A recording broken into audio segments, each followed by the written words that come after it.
So what's up mga idol? So for today's video is wala mang ko'y lingaw, naburing ko dali sa kwarto. So karon ang akong magulang nagbantay siya sa iyang tindahan. So karon diri na to makita og kinsa jud ang mas negosyante sa mua.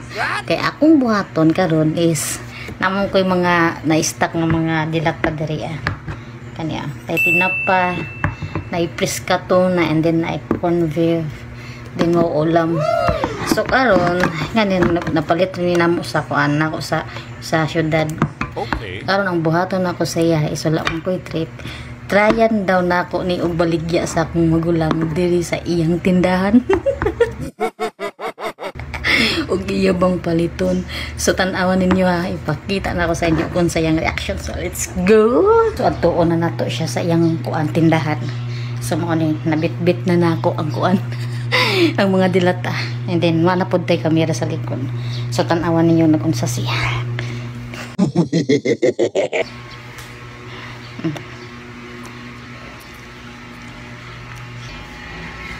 Toy, ngunsa ka? Oh no.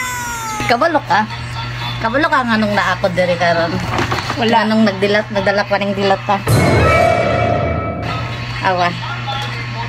Mo ni akong stock na dilata, guys. Ya, baligya na ko sa iyo. Palita ba? Iwan ako ko. Sige na. Nakatira. Barato na bitaw ni. Hindi ko na. Sige na po.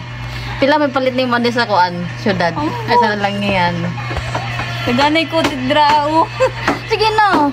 Tagkuan man eh. Pagalit na kuan ni, 30 naman eh. Oh no! Atag na ako sa imong 20. Sige na.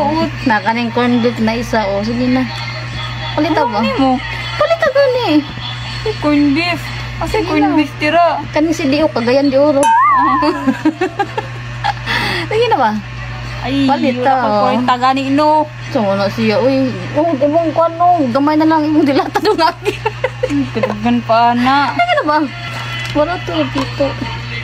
Grabe guys, di siya mapalit sa ako. Nakaidulan daw skak. Abala ka birao. So mauto. Negosyante jud wa jud gipalit ang akong gibaligya sa iya. Kay mahal ra daw. Gipangyo na nanggali nako tag 50 isa. Ayo di ma.